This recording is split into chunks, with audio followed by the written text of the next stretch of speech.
Hello and welcome to this Eikon Data API tutorial. My name is Yves. I'm founder and managing partner of the Python Quants.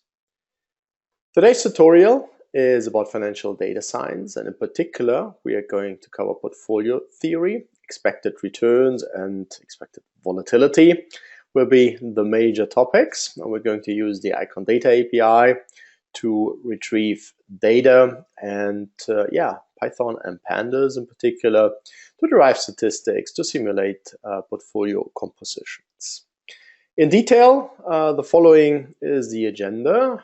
First, some words about portfolio selection itself, reading historical cross-asset data from the Eikon Data API. Then we're going to calculate statistics for single instruments. The next step then are portfolio statistics. Based on these insights, we can then simulate portfolio compositions and see what this means in terms of the expected volatility and the expected return for the different compositions. And in the final part, we will derive the minimum volatility portfolio given our little universe of risks that we're going to use. We conclude with a few words. Let me change to the Jupyter Notebook. In the Jupyter Notebook, find the agenda, which is about today's topic, of course, in particular with regard to the composition and the analysis of portfolios with regard to expected return and volatility. What about portfolio selection? Portfolio selection, according to Markovitz, which is a paper or relates to a paper published in the 50s, in the beginning of the 50s, has been a cornerstone, or still is a cornerstone, in quantitative finance. Back then, when more or less kind of beliefs and the speculators in the markets have been predominant, Markovitz came up with a portfolio theory to formalize the investment process and also to explain behavior in the market. So he points out in the paper various reasons recommend the use of the expected return variance of return rule, both as a hypothesis to explain well-established investment behavior and as a maxim to guide one's own actions. What we do in the following, we will analyze different risky assets in the light of mean-variance portfolio theory, according to Markovitz, but we won't focus that much on variance. We rather take a little bit more modern statistics in the form of the expected portfolio volatility. Let me get started with the Python code. I'm going to import a couple of required packages, in particular, of course, the Eikon Python wrapper package, which allows me to connect to the Eikon Data API.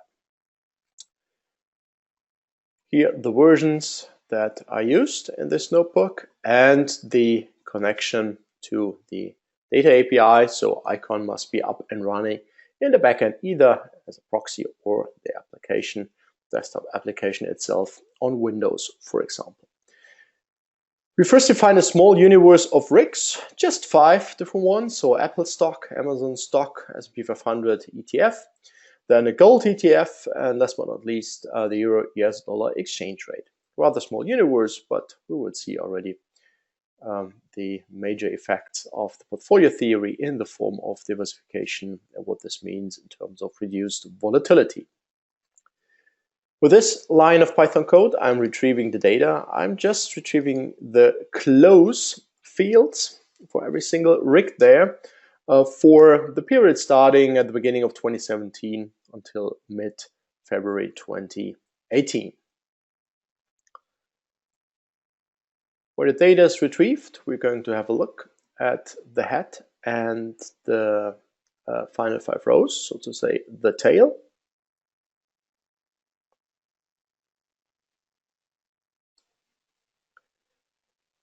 We see that not for every single instrument we have complete data set. So in that sense, we're going to drop all the not a number values.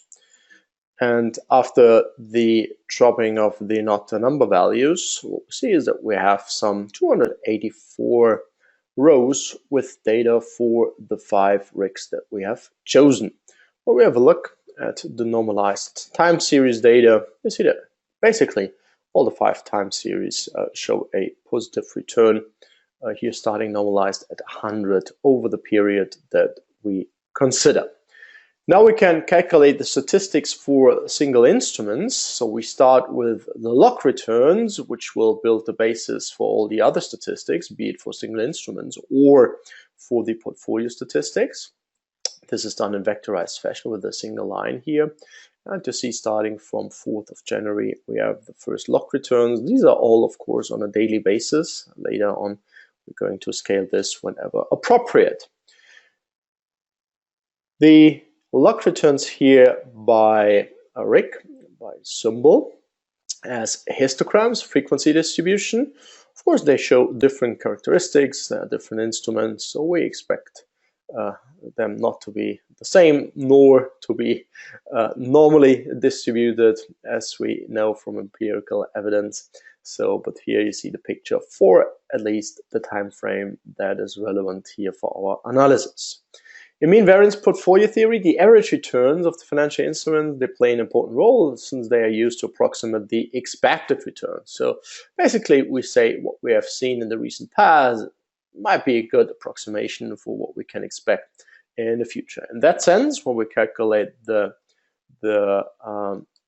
mean returns here, we see we get them column-wise as we would require them, but they are, of course, here on a daily basis. We can scale this easily up by choosing a factor of 252, which is typically taken to scale daily observations up to a trading year, so to say.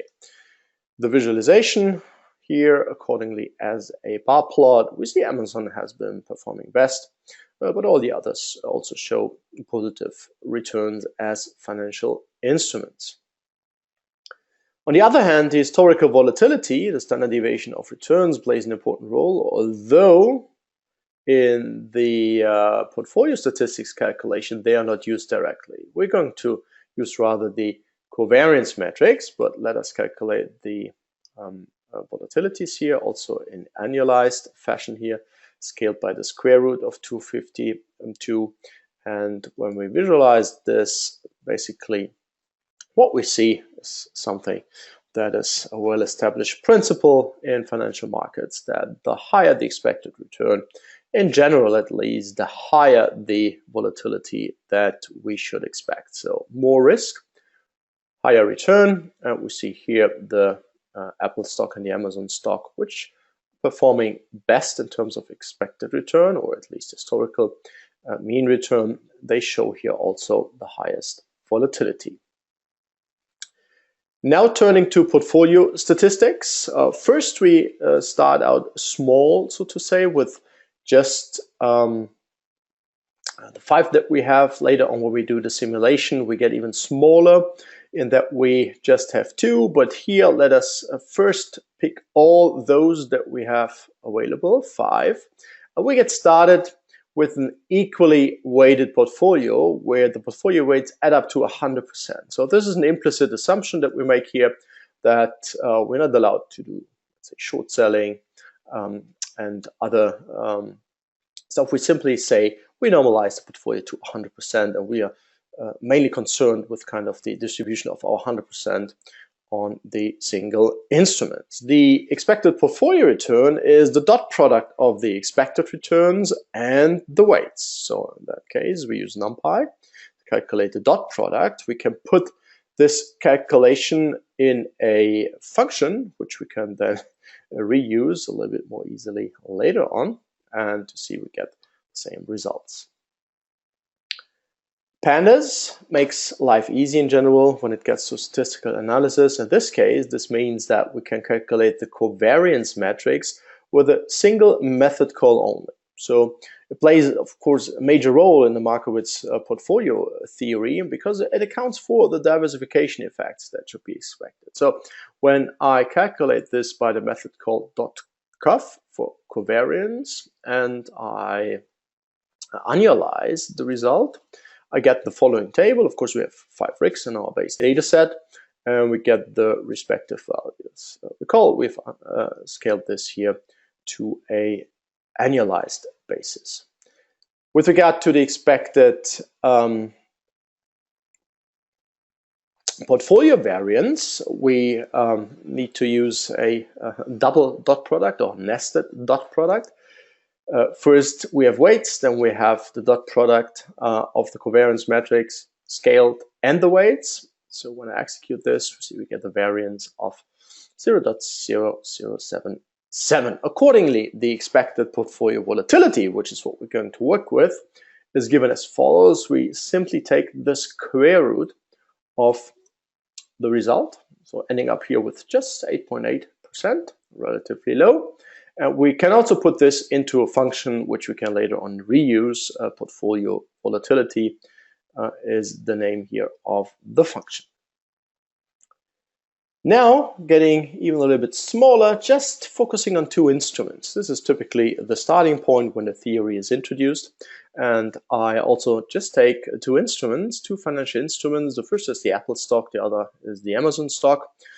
Basically, we wouldn't expect that much of a diversification because they are both technology stocks and they are positively correlated. But to give it a start, we define these two. And in this part here, where we simulate portfolio compositions, we draw random numbers, random portfolio compositions.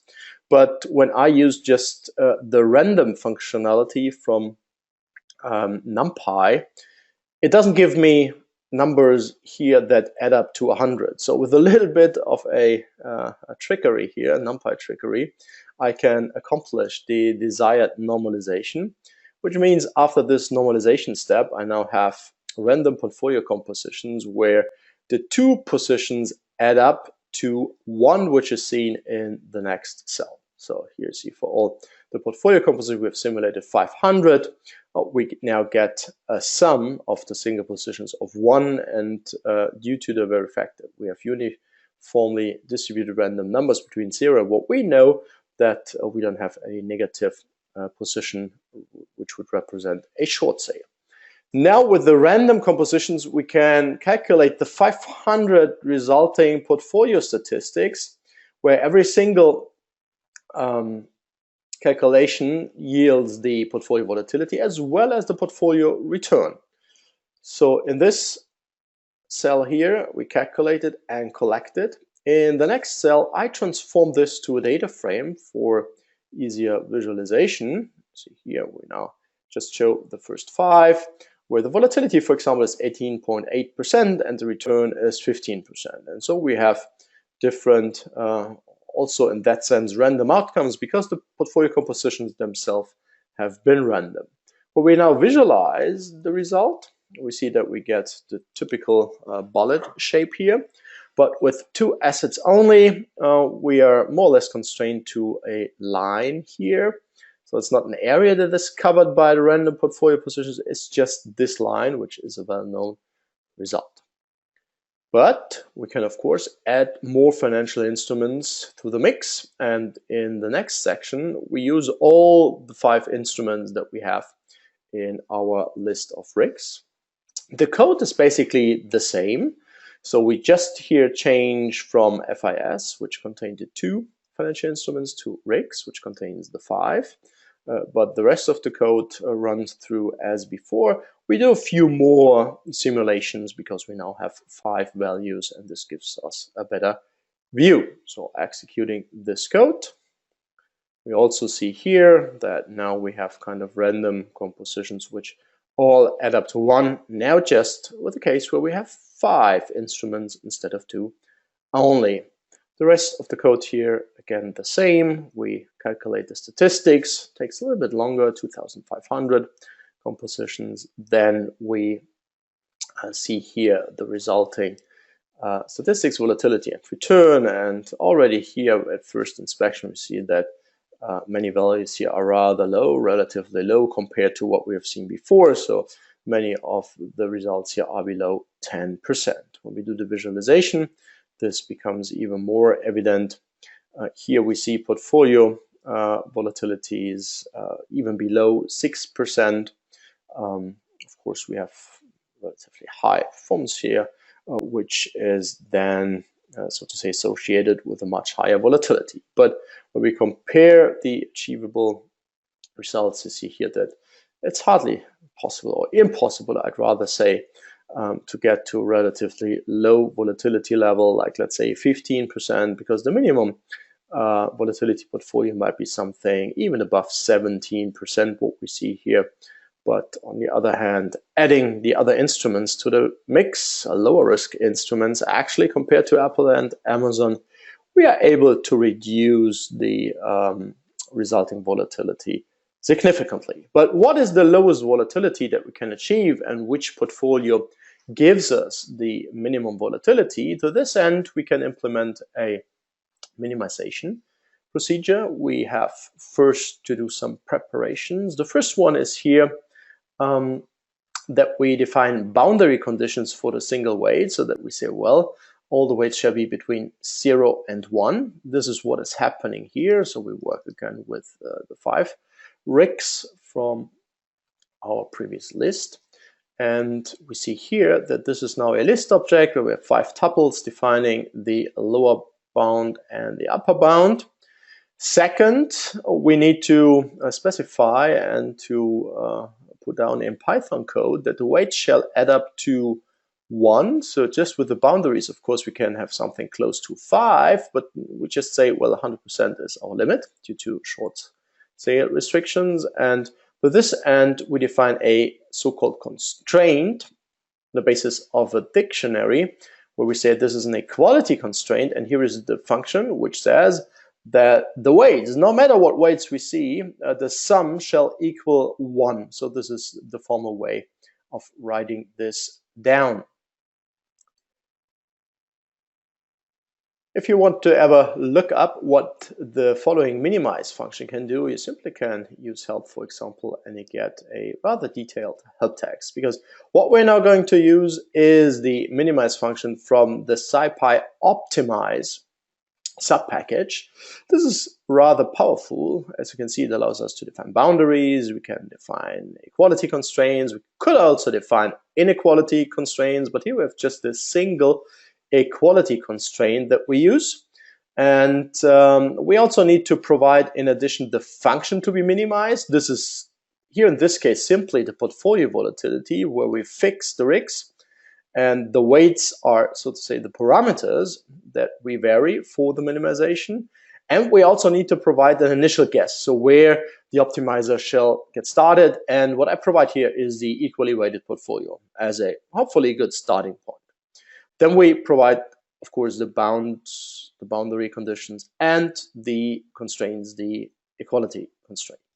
When I execute this code cell, we can have a look at the results. Here is the results object.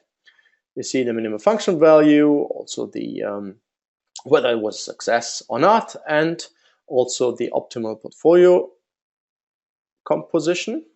Looking up the minimum volatility, we see that this is here, according to the minimization, some 5.6%, relatively low. And when we then have a look at the optimal portfolio composition, we see that the minimum volatility portfolio doesn't contain Apple stock nor Amazon. These are both the riskiest financial instruments, as we have seen already above.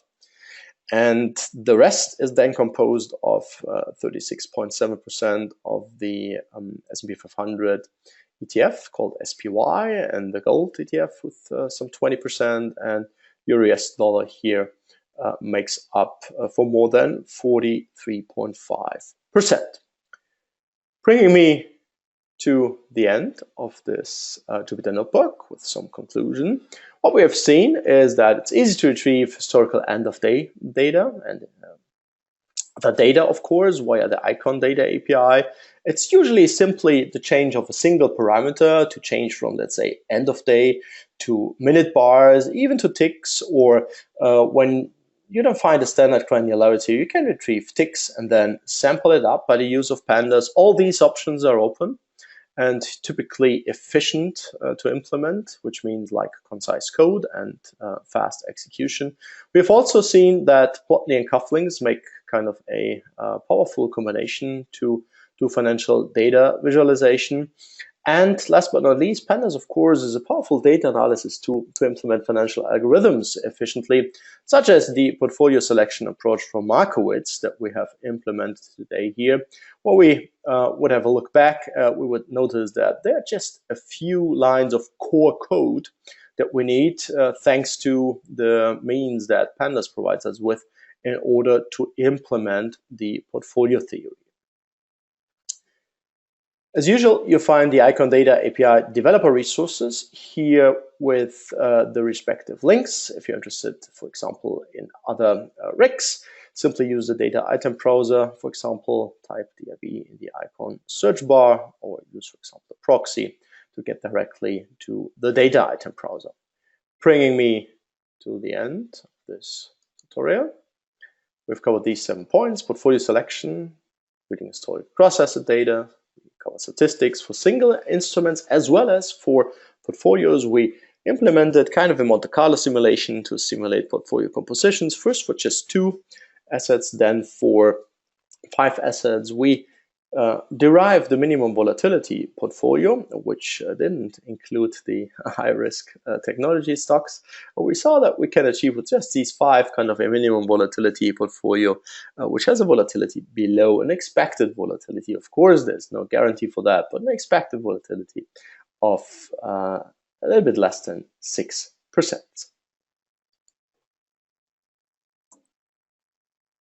Bring me to the end. And like usual, wish you happy Python coding and financial data analysis, and see you in the next tutorial. Bye-bye.